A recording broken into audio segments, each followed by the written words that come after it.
about IIoT, how people can learn IIoT with Simumatik. So in this case, we have a mechanical system, mechatronic system, which has some sensors, which is giving us some data. And now we control this system with our PLCs and send the data to the cloud and compare our production. Sounds complex, but I hope we can make it easy for the audience, okay? Yeah, So, nowadays everybody's talking about data sharing on the cloud. So why not make an example for it and show how easy it is to do that? yeah, it's gonna be cool. We have prepared, of course, we have prepared some stuff. We are not doing everything from scratch, but let's just start showing briefly what we are aiming for, okay? Yeah. So I can explain, as you can see in the system. Maybe you are the expert for this system virtual lab. Maybe you can talk about that, and then I will take over from there. Okay, yeah, we have this virtual lab. We can see it in the screen in the two pictures of that virtual lab. We have used it a lot in other tutorials. We like it because it's pretty flexible. It offers the possibility to do some simple PLC programming and work with it. So we have decided that we are gonna connect these virtual labs to the cloud using MQTT, and just share in this MQTT broker some production data. Yeah, we are gonna do it in different ways, and maybe you can explain those two different ways. Yeah, sure. As you can see on the left side, this is your system, which is connected to Siemens PLC. And we are using MQTT logic or program in the Siemens PLC directly to connect to the cloud. So we are not using any edge device in between. The PLC act as an edge device. So the system is sending the data to PLC, and PLC sending to the cloud directly via MQTT. On the right side, you see another system. So we both have individual systems we're going to run in our computer.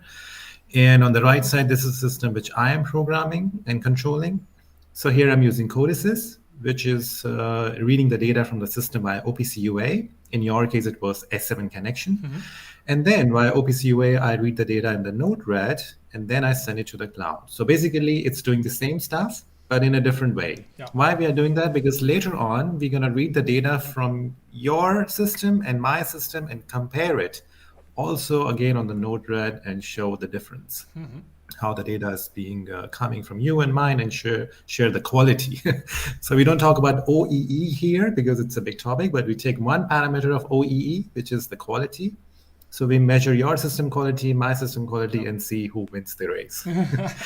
So maybe if you jump to slide 3 or I don't know, slide 4, we can have an idea what we're gonna do. Yeah.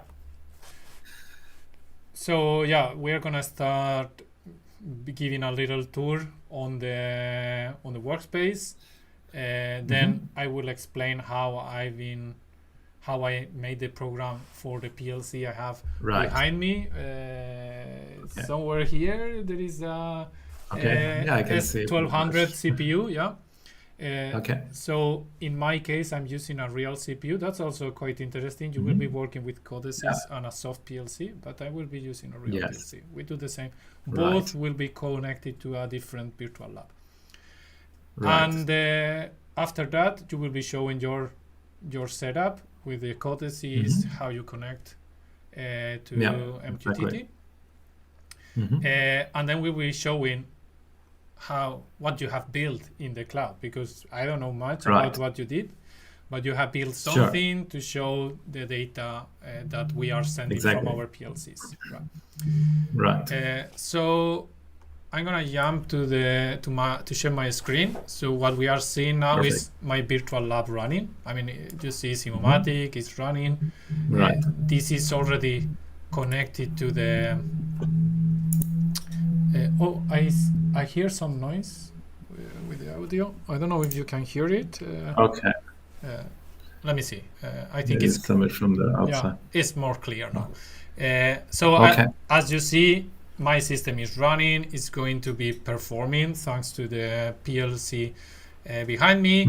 Now we are doing a not complete assembly, so it's gonna be data is being sent upwards and so on. But this system, we know it, and if you don't know it, it's called virtual. What is the name? Virtual Lab. Virtual Lab. Tutorial Virtual Lab. It's totally public. The only thing I did basically was to open it, change the connection, the default connection from PLC Sim to S7 protocol, so I can connect to a real CPU, and just make a program for it. So nothing special. We have a bunch of sensors and so on. We could have decided to share also sensor data directly to the cloud. I mean, we could do a much more complex or more detailed data sharing. But in this case, as you mentioned, we are going to be sharing just some indicators, good parts or good assemblies, bad assemblies, and actually we will be also telling if the system is running or not. So I can stop my system, I can start it again. That information will be sent, and we both will do the same. Perfect. Yeah, we do the same. So no more to add, regarding that. And I'm gonna show you. I'm gonna jump to step 2 if there is no more questions, or I think we can do that, Raj. We can do that. I will show you very quickly how I achieved this with the PLC. Actually, I'm running. This is the recording computer, but I have another computer running TIA Portal, connected to the PLC and everything. That's why I'm gonna just reconnect. Let me see if I can reconnect. Yeah. I'm gonna reconnect to the other PLC, and I'm gonna show you what I'm having. So this is what I would. Yeah, go ahead. Sorry. What I would also like to know, if you can show how your system is connected to Siemens PLC, if you can show the driver, where did you do the setting on your Simumatik? So back in Simumatik, what I did is that I selected the PLC. And maybe you can do your full screen, and then it's much more easy because it's very small. So here we know we have a PLC here. So it's inside. This is the PLC.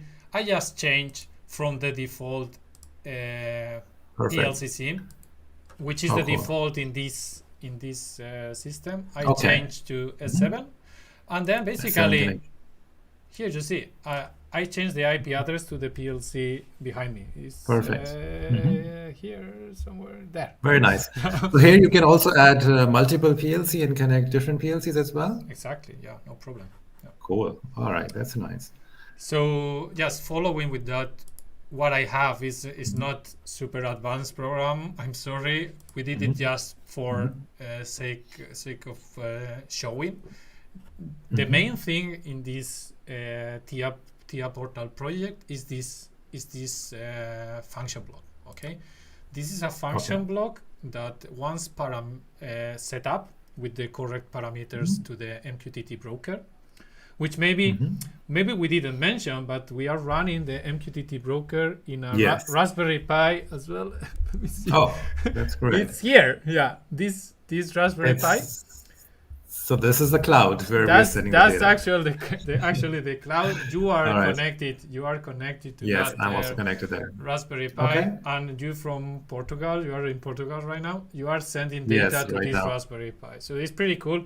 It's not a very advanced setup. We just install. But it works. It works. It's good for learning. Good for testing. Yeah, totally.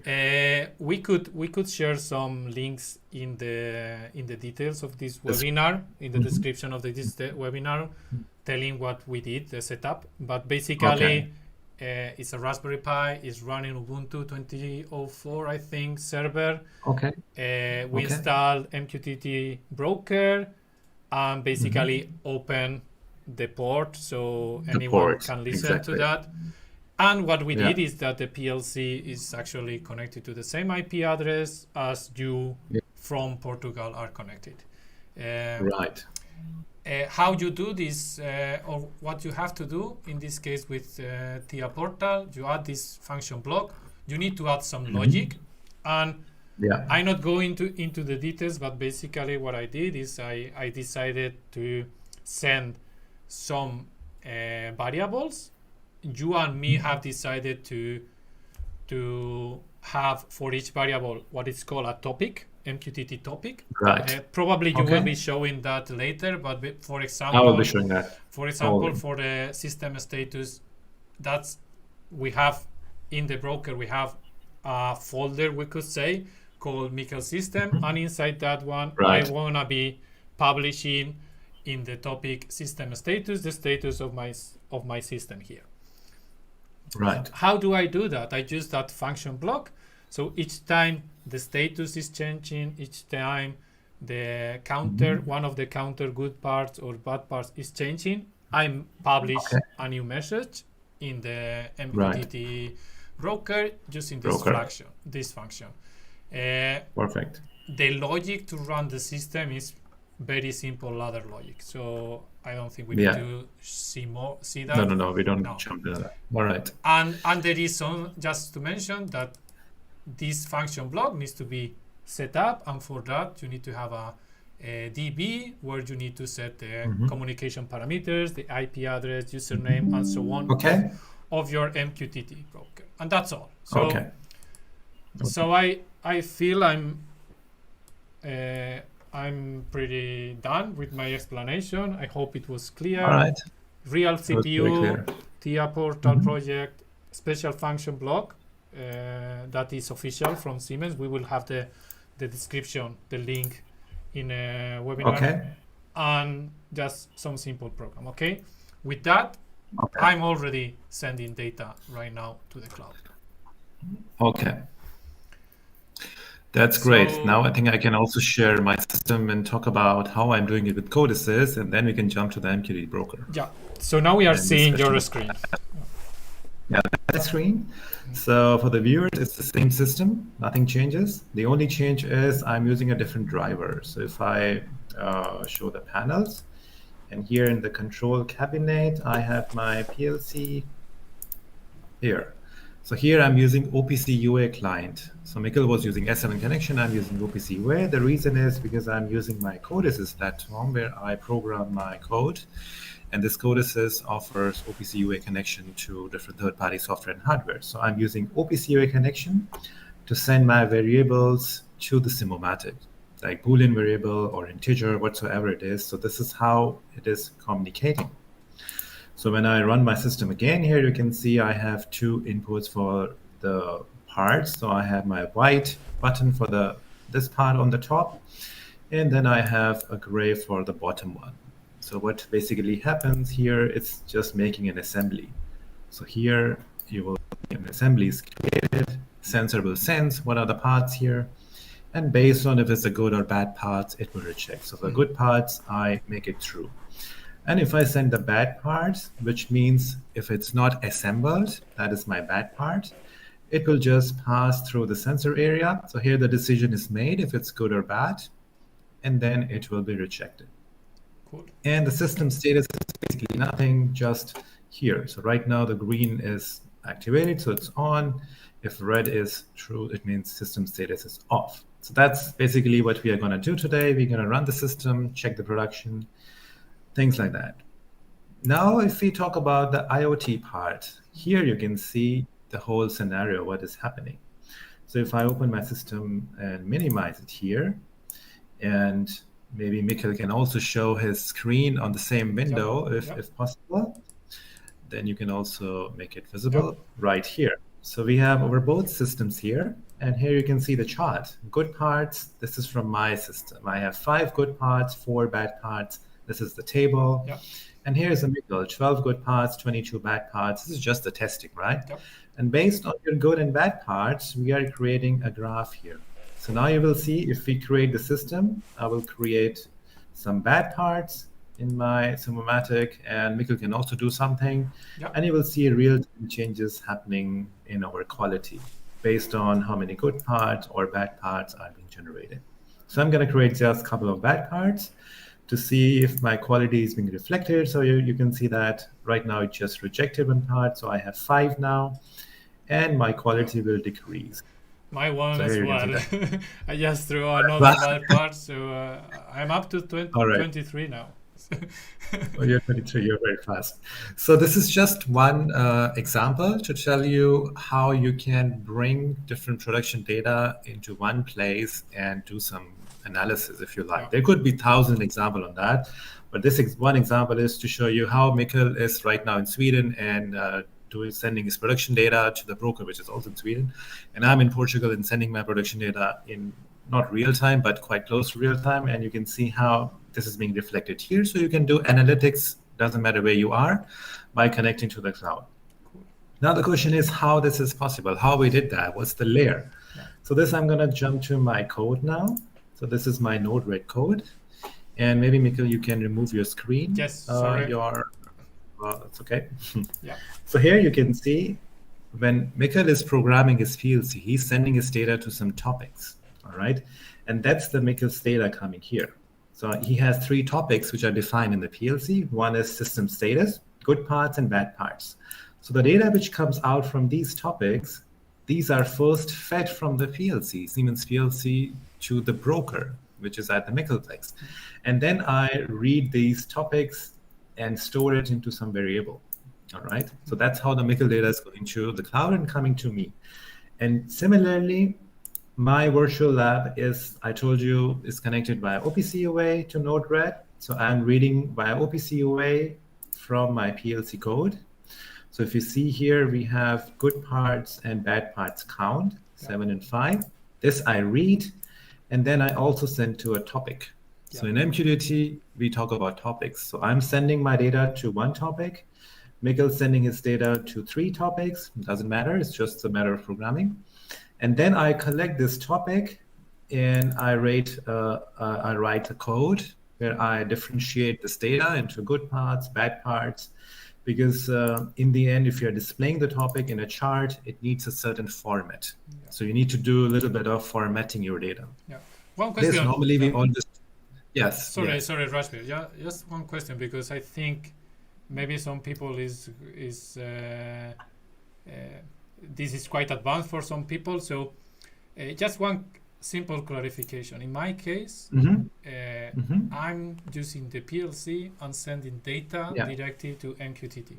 You are using Node-RED as a middleware, we could say, between within your PLC to gather in this data from somebody else. You can go to scene 2 and we can see, you can go to scene 2 again or scene 3. Or that's scene true. 2 yeah, that's true. Scene 2, yeah. So I think it's key to show to define that difference, that my PLC is directly using MQTT protocol and publishing in the little Raspberry Pi behind it. Sorry, while you have Node-RED in your computer, right? Yes, I have Node-RED in my computer, which has access to Codesys PLC through OPC UA. Right. And you are using Node-RED to transfer this data to the cloud using MQTT. Exactly. Yeah. I can show you now the MQTT connection. So if you jump to my screen again. Here, Yeah, if I open this MQTT node, here you can see the PLC, the IP address. Yeah. This is the IP address of the broker. So that's how you reach to the broker. And this IP address depends on where your broker is located or which services do you have. Sometimes it's a URL, sometimes it's an IP address. So this is how I connect to your broker using the details provided here and username and password if it's secured. Yeah. So and then, so your Node-RED also, just because I'm not an expert in Node-RED, you have kind of 2 projects in 2 projects or 2 setups in Node-RED. One just for data transferring to the cloud from the PLC, and then you have your dashboard project. Exactly. So my Node-RED is sending my data also to the cloud. It's reading your data. So first I also send my data to the cloud. You also send it. So if some other person wants to read it, not just me, he can also read that. Yeah. So I also send my data to the cloud and then I read from the cloud. Yeah. I don't just directly show my data to the dashboard. Exactly. I also send to the cloud, and then together I read these data together, your topic and my topics, and then I create a dashboard based on that. So now if somebody has this MQTT details, any person anywhere in the world can also connect to a broker and extract the data. And you can use any software to make a dashboard, doesn't matter, Node-RED.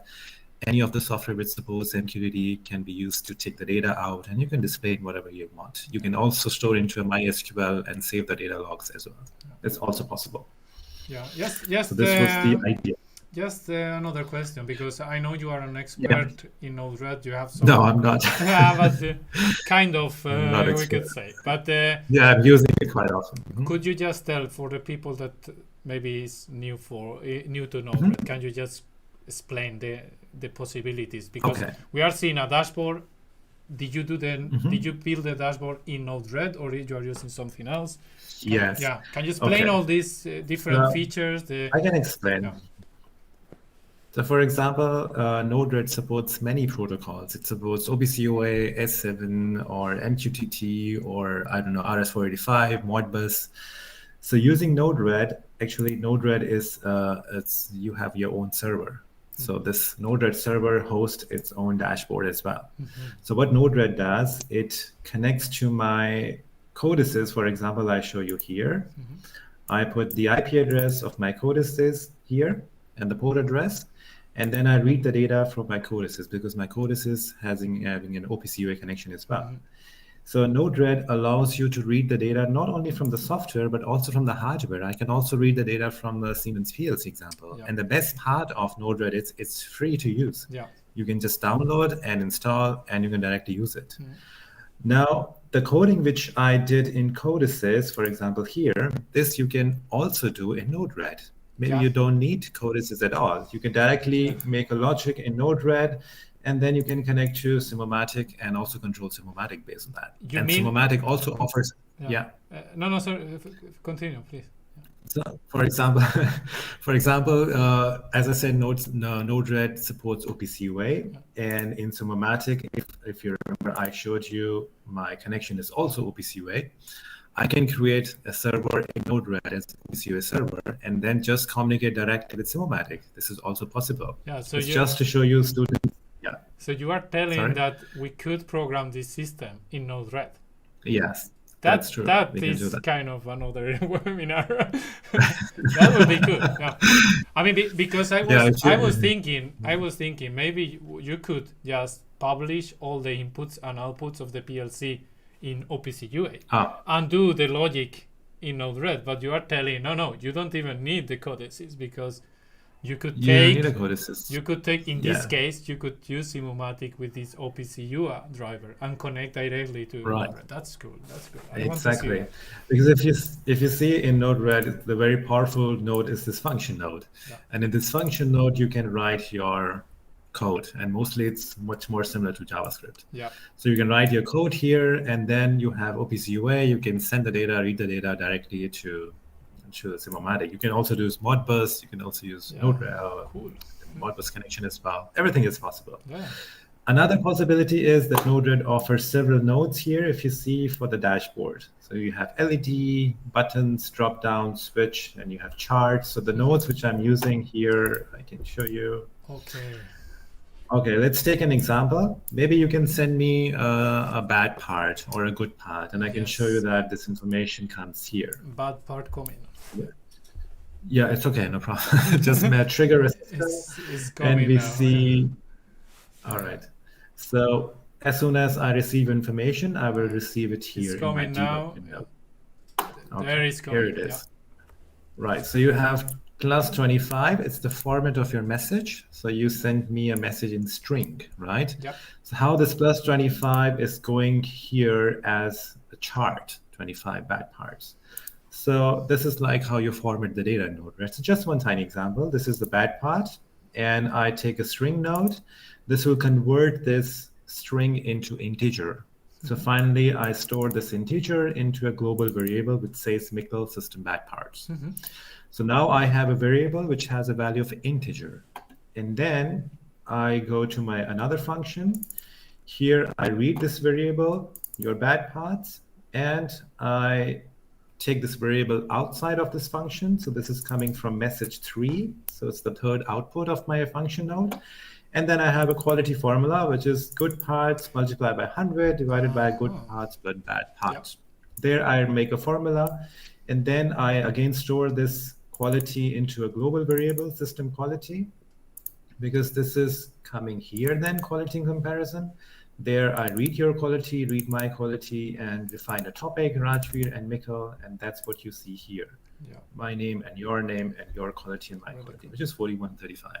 So it's just all about how you format your data, and finally sending to a chart node, which is the production. Here you can see my color is green, yours is orange, because that's how I define in the beginning.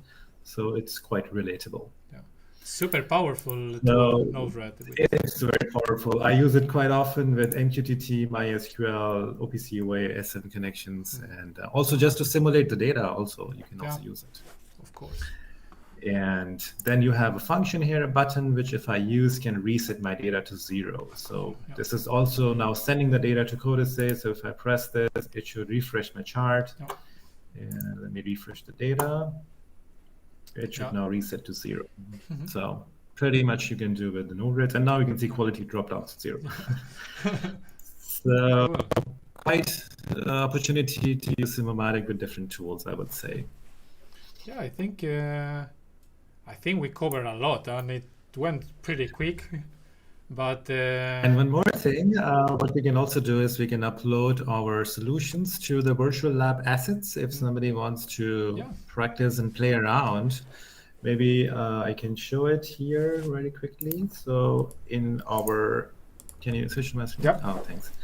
So here, if this is a public system for the viewers, if you're signed up to Simumatik, you can use the system. And if you go to the system property, here you will find some assets. So I added asset of my code. So we can combine our programs and put it all together here with some description. So if somebody wants to play around, if you're using Codesys, you can use my code. If you're more into Siemens, you can use Mikkel's code.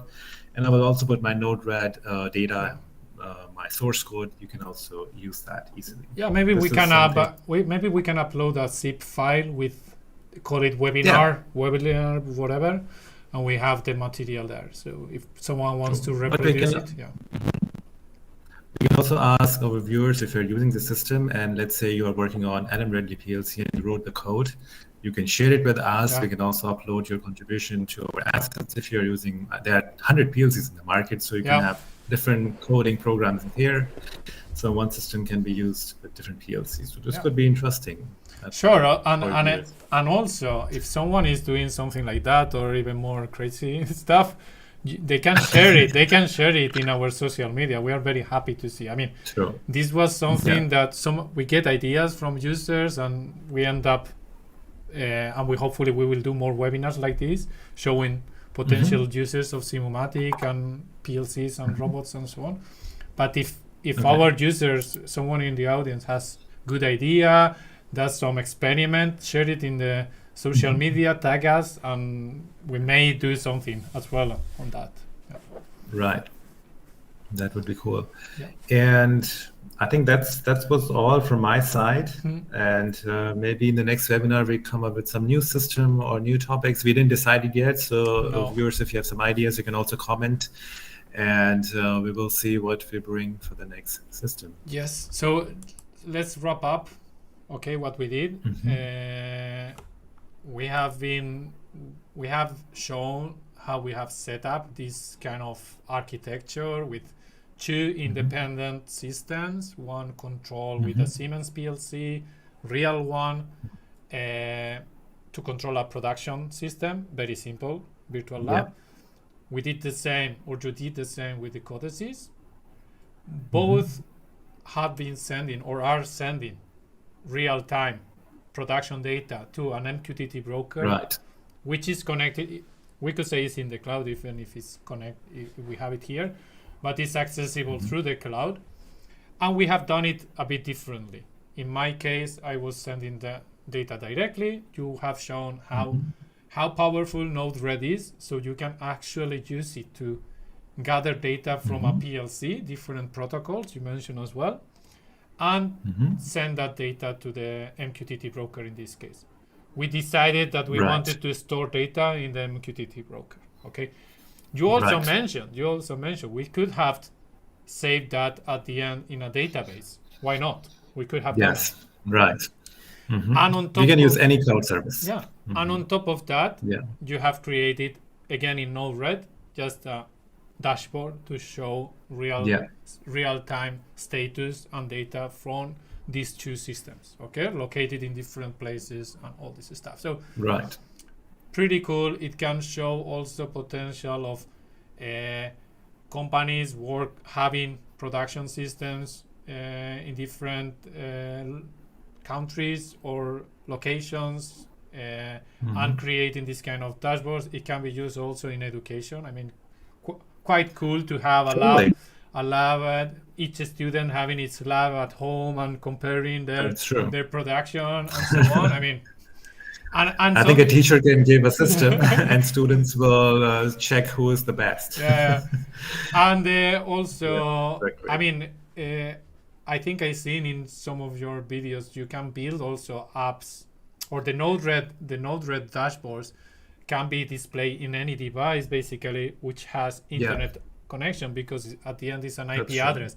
So pretty cool. Right. You can use your mobile phone to access the dashboard. Yes, you can use mobile phones. Tablet, exactly. Any computer. Pretty cool setup. And you can also trigger emails, notification like emails, or go to Twitter. It can also interface with the Twitter, write a tweet about it. There are thousands of things you can do with Node-RED because the integration is a lot. The integration with Node-RED, it's so many integration possible that you can do many things. Actually, you can also make, funny idea. Every system has its own account and sharing their status to these accounts. And one of them you can also do is that why my production is more because my system parameters are optimized. Yeah. You can also share your parameters, and all the systems can have the same parameters. It's like sharing your system parameters with all the other systems just to check how it works. Yeah, and sorry, you were saying something? Yeah, actually, I was thinking that it is possible to control the systems as well from the dashboard, because you were resetting, you were able to reset some parameters. So the connection is, it can be done both ways. So you could have a bunch of systems in a standby mode and actually start them from the dashboard. Yeah, that's possible as well. Yeah. Because in my architecture it's OPC UA, so I use OPC UA write function. Yeah. You are using MQTT publishing. If you subscribe the data from the cloud, you can also change something. Yeah. For example, changing the speed of firmware. Exactly. I could have some parameters in my PLC that are coming from the broker. Yeah. Yes. That's cool. And one more thing for the viewers, if you think you have a system which you want to digitize, you may want to make a digital twin, Simumatik is open for such ideas and for such services. We can also make your system models, and then we can provide you the same architect that you can connect to your PLC, send the data to the cloud. Everything is possible. Yeah. So feel free to book a demo with Mikkel. He's expert in that, and he would love to tell you how you can do that. Yeah, I mean, this example system, it was actually a system we created for one of our customers, and I think that's also the beauty of Simumatik. You can create the digital twin of what you have. So exactly, if it's an industrial company or it is an educational company, you can have something that looks and behaves like the real thing. And exactly, I agree. If someone wants to know, someone watching this video wants to know about how we do that, just contact us and we can take a look to your system and see. All right, that would be great. That's the future, packing your system in your laptops and controlling it wherever you are. It was cool. It was cool. We show very easily that you could open the same model as I did, program it with another PLC, communicate it with another approach, and both work. I mean, and the settings in Simumatik were minimum, just changing 2 parameters to connect to different PLCs, and that's also something that we like a lot. So we hope to have some questions or comments in the video. We will try to answer. Give us a like as well, as you normally say. Feel free to comment. Subscribe as well. And Subscribe, because subscribe. we are gonna have more and more webinars, so you can We're going to expect do every month a webinar. Yeah. So sometime maybe it's a topic about technology, if not Simumatik, and normal discussions. And feel free to join us in the webinar if you like. Just write to us and we will see what we can do. And don't forget to try Simumatik. We have 30 days trial version. You can try right away. Go to simumatik.com, sign up, and you have the access to many of the public systems. You can try it right now. Cool. Yeah. Thank you very much, Rashbir. It was really Thank you, Mikko. really interesting webinar today. Super interesting. Yeah. See you in the next webinar then. Have Bye fun. bye. Bye. Bye.